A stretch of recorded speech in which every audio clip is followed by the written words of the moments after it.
सियावर रामचंद्र जी की जय। पवन सुत हनुमान जी की जय। रामचरितमानस अयोध्या कांड। राजा दशरथ श्री राम जी के वापस न लौटने का समाचार पाकर अत्यंत दुखी होते हैं और बार बार मूर्छित होने लगते हैं। राजा के प्राण जैसे कंठ में ही आ जाते हैं और वे बार बार पूछते हैं कि श्री राम, सीता और लक्ष्मण कहाँ हैं। प्राण कंठ गत भयउ भुआलु। मनि विहीन जनु व्याकुल भयालु। इंद्रि सकल विकल भय भारी। जनु सर सर सिज बनु बिनु नारी। राजा के प्राण कंठ में आ गए हैं, मानो मणि के बिना सांप मरणासन हो गया हो। इंद्रियां तब बहुत ही विकल हो गईं, मानो बिना जल के तालाब में कमलों का वन मुरझा गया हो। कौसल्या नृपुदीख मलाना। रविकुल रवि अत्यउ जिय जाना। पुर धरु धीर राम महतारी। बोली बचन समय अनुसारी। कौशल्या जी ने राजा को बहुत दुखी देखकर अपने हृदय में जान लिया कि अब सूर्य कुल का अस्त हो चला। तब श्री रामचंद्र जी की माता कौशल्या हृदय में धीरज धरकर समय के अनुकूल वचन बोली। नाथ समझु मन करहि विचारु। राम वियोग पयोधि अपारु। करन धार तुम अव जहाजु। चढ़ेउ सकल प्रिय पथिक समाजु। हे नाथ, आप मन में समझकर विचार कीजिए कि श्री रामचंद्र जी का वियोग अपार समुद्र है और अयोध्या जहाज है और आप उसके खेने वाले हैं। सब प्रियजन, कुटुंबी और प्रजा ही यात्रियों का समाज है जो इस जहाज पर चढ़ा हुआ है। धीरज धरई ते पाई पारू। नाही तबुड़हि सब परिवारू।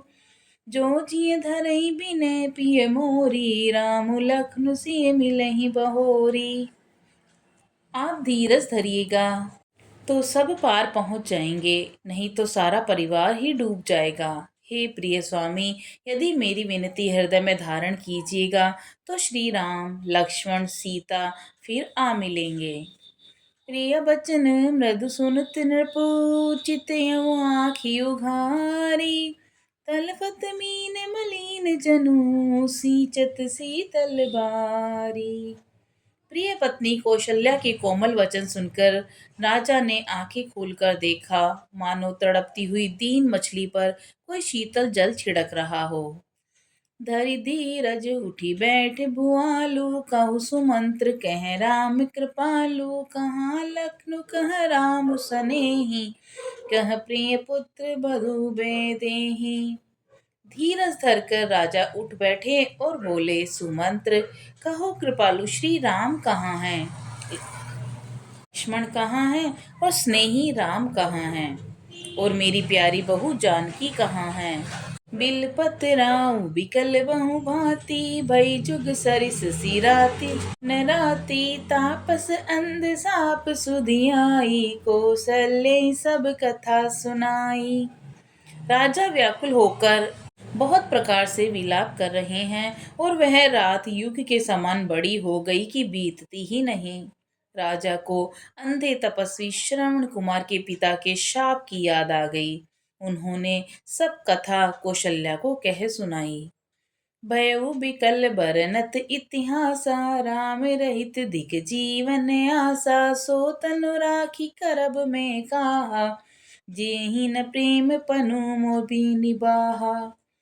उस इतिहास का वर्णन करते करते राजा व्याकुल हो गए और कहने लगे कि श्री राम के बिना जीने की आशा को धिक्कार है।